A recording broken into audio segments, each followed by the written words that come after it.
Lo humillaron y le negaron abordar su vuelo. Pero solo unos minutos más tarde, el mismo agente de puerta que lo señaló con desprecio enfrentó consecuencias tan insólitas que dejaron al aeropuerto entero en silencio. Lo que ocurrió ese día no solo alteró el viaje de cientos de pasajeros, sino que desencadenó un movimiento global que nadie vio venir. Antes de comenzar, cuéntanos en los comentarios desde dónde estás viendo esta historia, y si disfrutas relatos como este, no olvides compartir y suscribirte para más crónicas de Ava. El aeropuerto internacional de Denver amanecía con la calma propia de los vuelos de mediodía, cuando entre la multitud que se congregaba en la puerta 18 apareció un hombre alto, de piel oscura y andar relajado, con unos auriculares inalámbricos puestos y una camiseta negra con letras blancas al centro, que a simple vista muchos no leyeron, pero que algunos muy pocos notaron con inquietud silenciosa. Se llamaba Elijah Morrow, y aunque para los presentes no era más que otro pasajero rumbo a su destino, para quienes lo conocían más allá de su perfil discreto, Elijah era mucho más que un hombre con una maleta de mano y una reserva en clase ejecutiva. Su camiseta, que él mismo había doblado cuidadosamente la noche anterior sobre la silla junto a su cama, mostraba en letras firmes el diseño estilizado de un antiguo símbolo africano conocido como duafe, un emblema de dignidad, unidad y belleza interior que su abuela le enseñó a respetar desde niño. Sin embargo, el joven empleado que manejaba el control de abordaje no vio un símbolo cultural, no vio historia ni identidad, solo una camiseta negra con un diseño que no entendía y una expresión tranquila que erróneamente interpretó como desafío. «Señor, necesito que se quite la camiseta o no podrá abordar este vuelo», fueron las palabras que interrumpieron el momento en que Elijah buscaba su número de grupo en la pantalla de la puerta. Sin alzar la voz, sin siquiera mirar a los ojos, el empleado extendió su brazo como si marcar distancia fuera una forma de protección. Y por un segundo, el silencio entre ambos fue más fuerte que cualquier protesta. Elijah, confundido, pensó que se trataba de una broma o de algún tipo de malentendido, por lo que preguntó con cortesía, sin ironía, si podía saber cuál era el problema exacto. Lo que lleva puesto puede interpretarse como contenido político o conflictivo, y esta aerolínea se reserva el derecho de negar el acceso a cualquier pasajero que represente una posible distracción para otros, respondió el empleado, cuyo gafete decía Bryce, sin saber que su voz estaba siendo grabada por un pasajero que aguardaba en la fila paralela, cuyo teléfono captó cada sílaba con la precisión involuntaria de quien simplemente grababa su blog de viajes. Elijah respiró profundamente, como hacen los que han vivido estas cosas antes, y con calma dijo que esa camiseta no tenía ninguna connotación política, que era un símbolo ancestral que hablaba de armonía, cuidado, familia y dignidad. Pero Bryce, incómodo ante la serenidad con la que era corregido, insistió con mayor dureza. Este símbolo puede interpretarse de muchas formas, y aquí no tenemos tiempo para interpretar nada, solo decisiones claras. Se la quita, se la voltea, o no vuela. Y con esa frase, como si fuese juez y portero de un castillo moderno, bajó su escáner sin dejar pasar al pasajero que ya sostenía su pase de abordar con la misma mano con la que tantas veces había cambiado vidas. Porque lo que Bryce no sabía, lo que ningún supervisor había notado todavía, y lo que haría que ese aeropuerto fuera noticia mundial en menos de 4 horas, era que Elijah Morrow no era simplemente un pasajero, era el diseñador del símbolo, el autor de una colección cultural reconocida por la UNESCO, el rostro detrás de una fundación que promovía la conexión entre los pueblos africanos y su diáspora, el hombre que había sido invitado por la ONU a dar una conferencia en Ginebra, precisamente sobre el poder simbólico en la identidad global moderna. Y lo que acababa de suceder en la puerta 18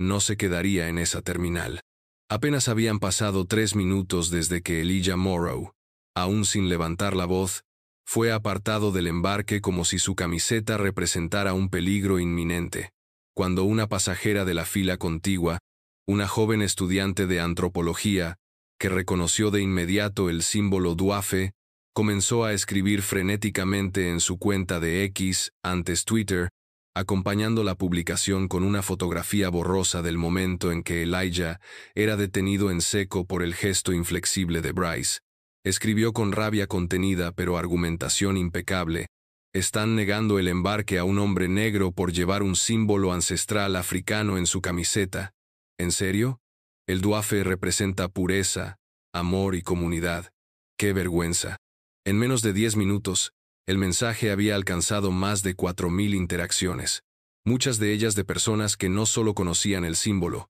sino que además sabían perfectamente quién era Elijah Morrow, porque lo habían visto dar conferencias en universidades, en TEDx, en documentales sobre la diáspora africana y en campañas sociales donde hablaba sobre reconstruir la identidad a través del arte ancestral, de modo que lo que para Bryce era un símbolo difícil de interpretar, para miles de personas alrededor del mundo era un emblema de conexión profunda, un lazo con raíces que no se pueden borrar ni censurar con un reglamento mal aplicado. Dentro del aeropuerto, sin embargo, la tensión comenzaba a crecer con sutileza explosiva. Algunos pasajeros que no sabían qué ocurría murmuraban al ver a Elijah aún de pie, con su maleta junto a sus pies, mirando al suelo como si calculase cuánto más podría soportar la dignidad antes de convertirse en rabia, mientras otros, como un niño que le preguntó a su madre por qué no lo dejaban subir si no estaba haciendo nada, comenzaban a detectar que había algo profundamente equivocado en el ambiente, una especie de injusticia que ya no podía ser ignorada con audífonos ni con café en vasos reciclables. Bryce, por su parte, se mantenía junto a la máquina de escaneo como si de su criterio dependiera el orden del universo, sin saber que en ese mismo instante, el gerente de operaciones del aeropuerto estaba recibiendo una llamada urgente desde la sede corporativa de la aerolínea,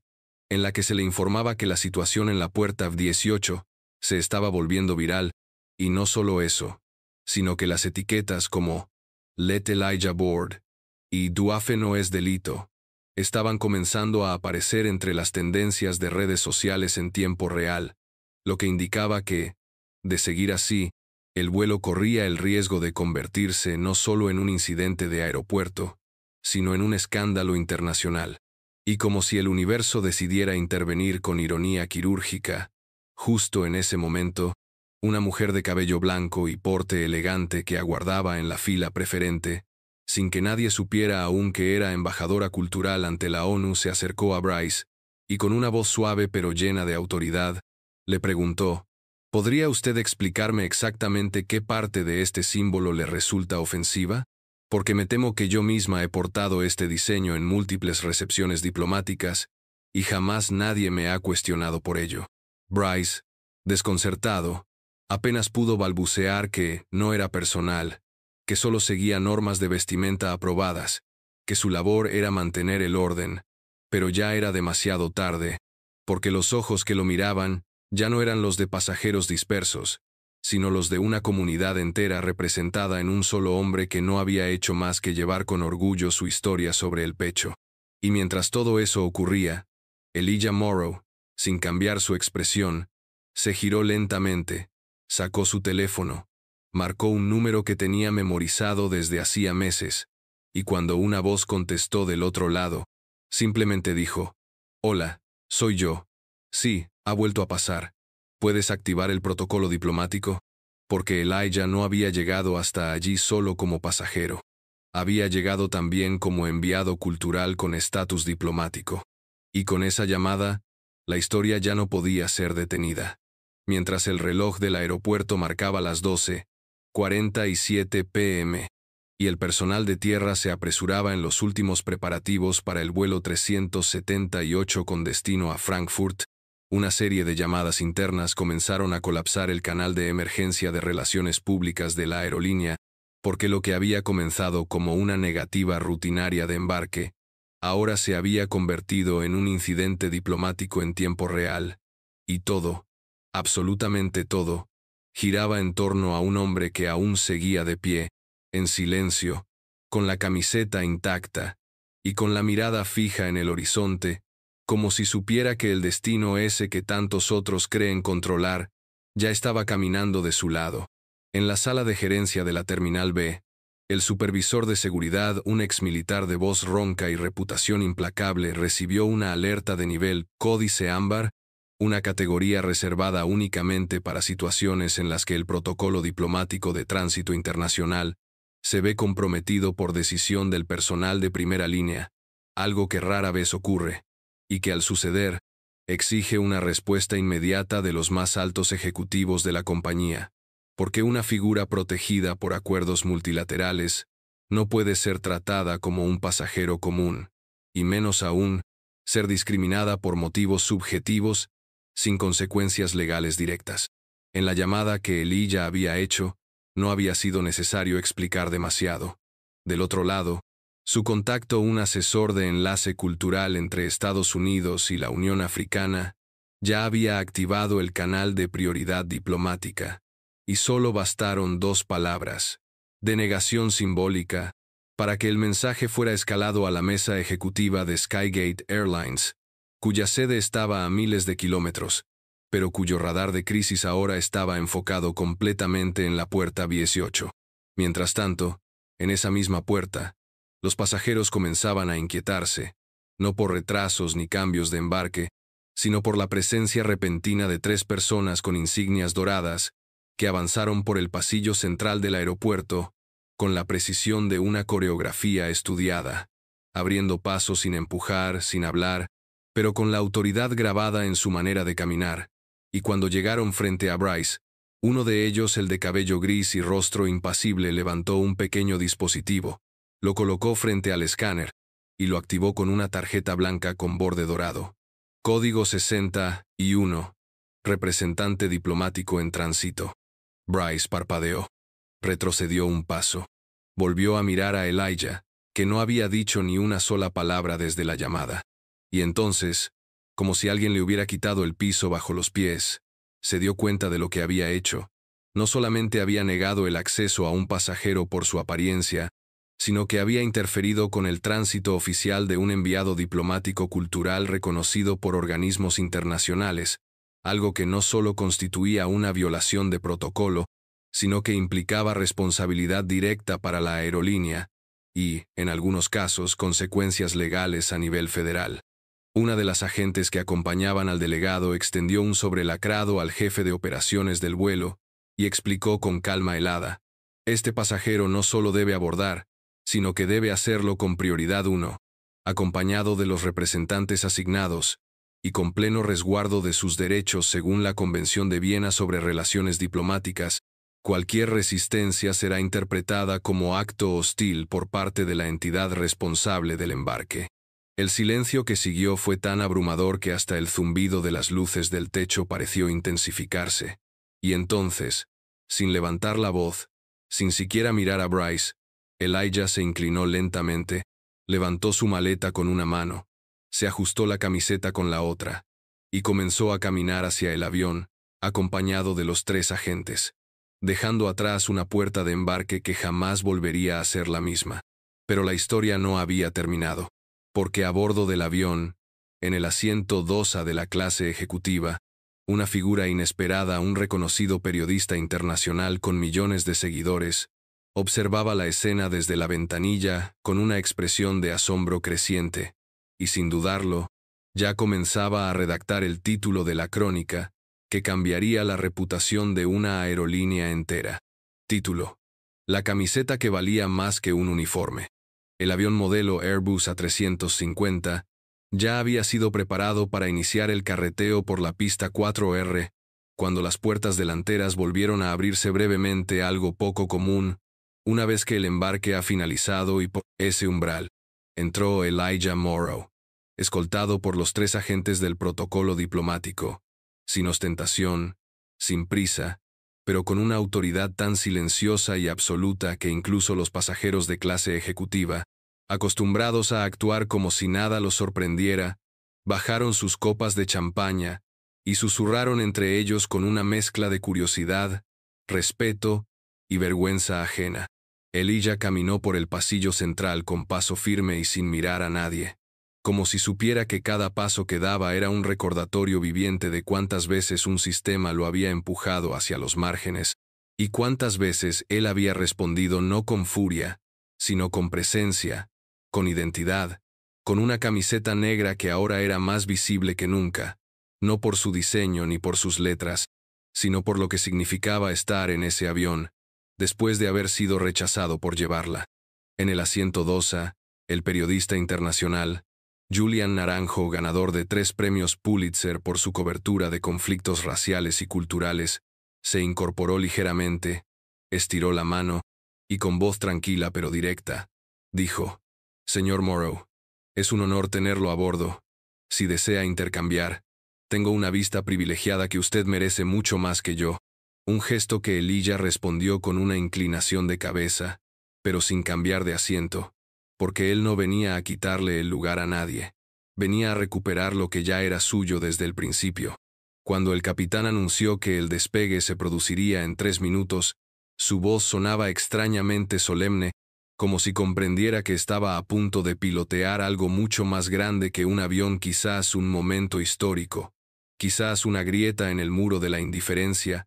y al girar brevemente para mirar por la cabina de cristal, pudo ver por el reflejo de una pantalla interna que ya se hablaba de su vuelo en más de 26 países, con titulares que no eran sobre horarios ni sobre tormentas, sino sobre una prenda de ropa que había enfrentado a una estructura entera y no se había doblado. Bryce, mientras tanto,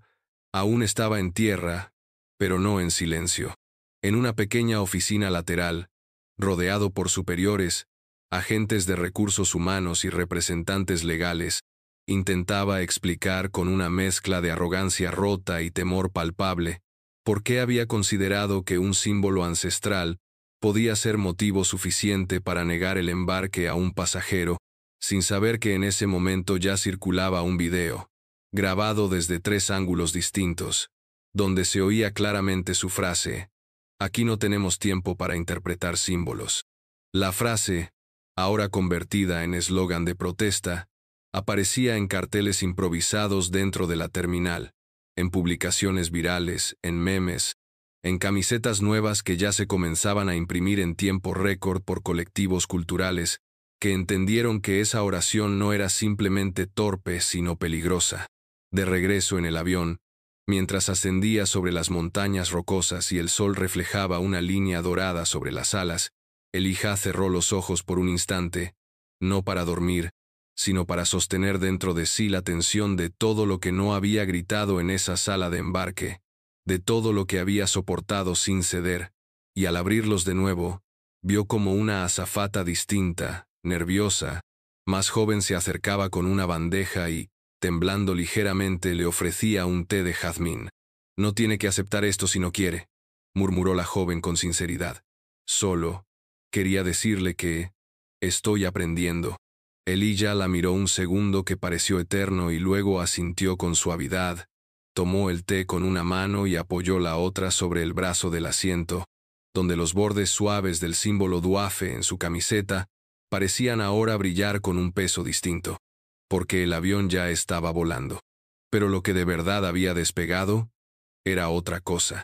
Mientras el avión avanzaba por el cielo como una lanza plateada cruzando el Atlántico rumbo a Europa, adentro de la cabina se vivía una calma tensa, no por turbulencias ni por retrasos, sino por el peso invisible de una historia que todos sabían que ya no pertenecía solo a Elijah Morrow, sino que se había transformado en algo mucho más grande, más colectivo, más profundo que cualquier política de vuelo o código de vestimenta, una historia que flotaba en el aire como un manifiesto sin palabras.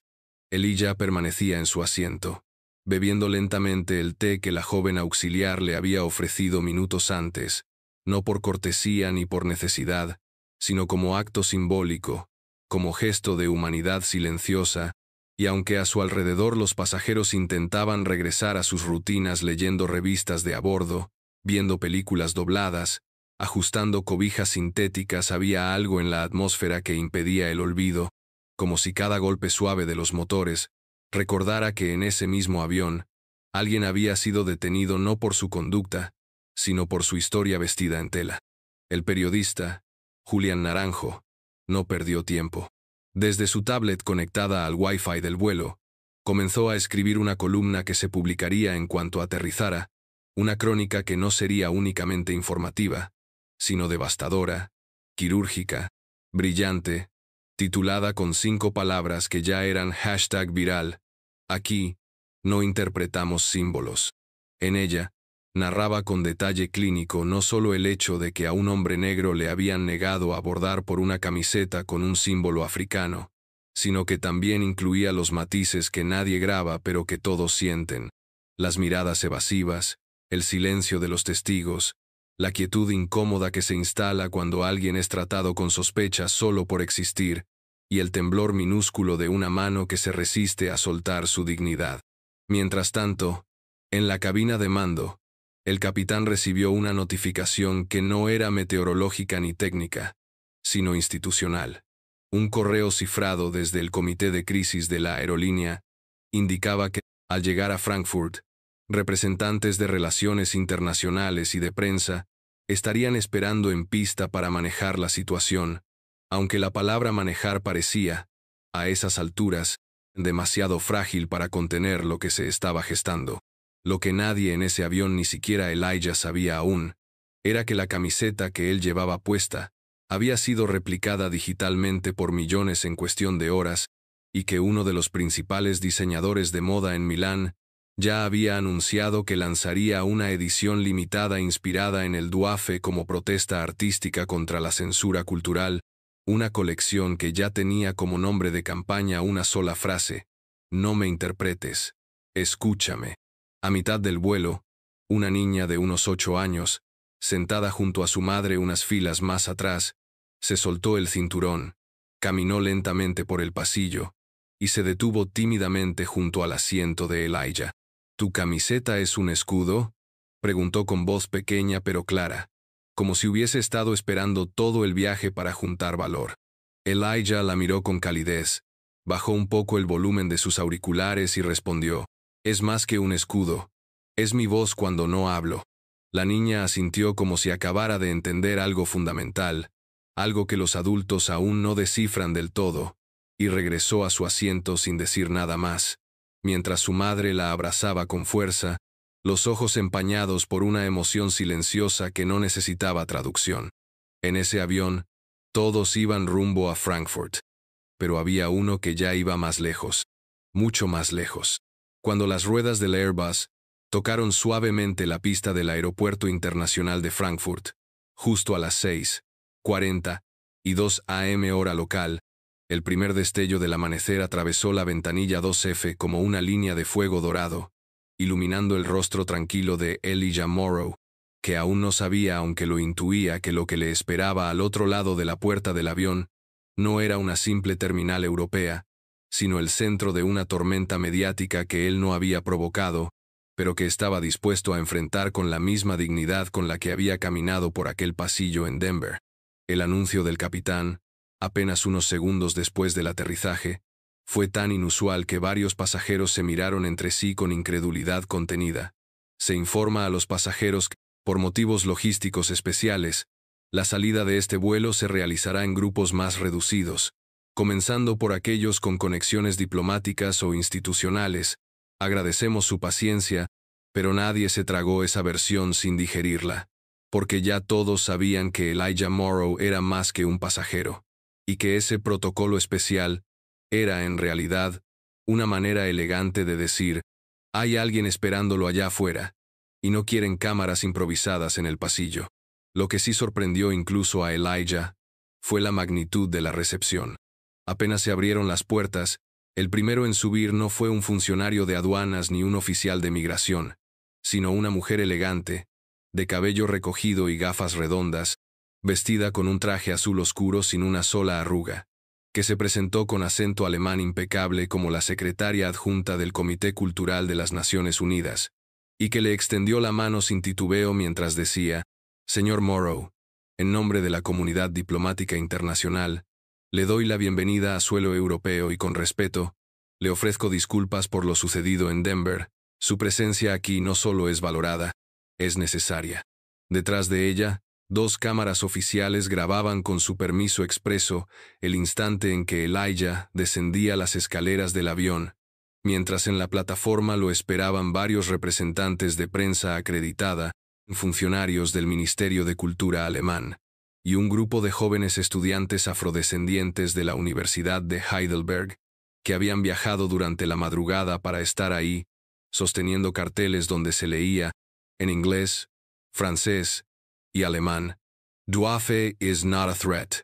it's our route". Uno de ellos, alzando la voz entre lágrimas contenidas, gritó, "Gracias por no quitarte esa camiseta", y por un instante,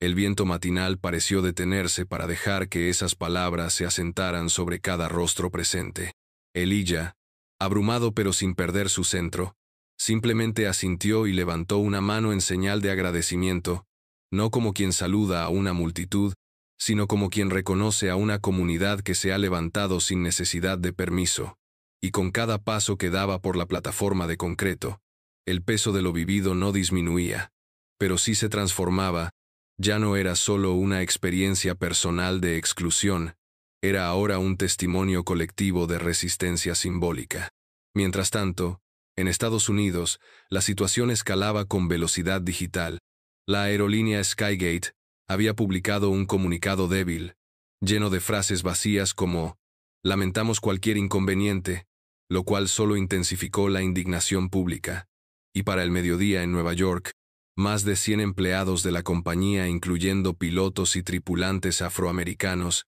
ya habían firmado una carta abierta exigiendo una revisión inmediata de los protocolos de vestimenta y formación en sensibilidad cultural, con una frase final que se volvería titular de noticiero esa noche: "No trabajaremos para una empresa que teme a los símbolos que no entiende". Pero en Frankfurt, en ese momento exacto, Elijah no estaba pensando en comunicados ni en hashtags. Estaba mirando al horizonte, al edificio de cristal donde se celebraría el simposio cultural por el que había cruzado el Atlántico, y donde daría una ponencia titulada con irónica precisión, "Vestir la historia,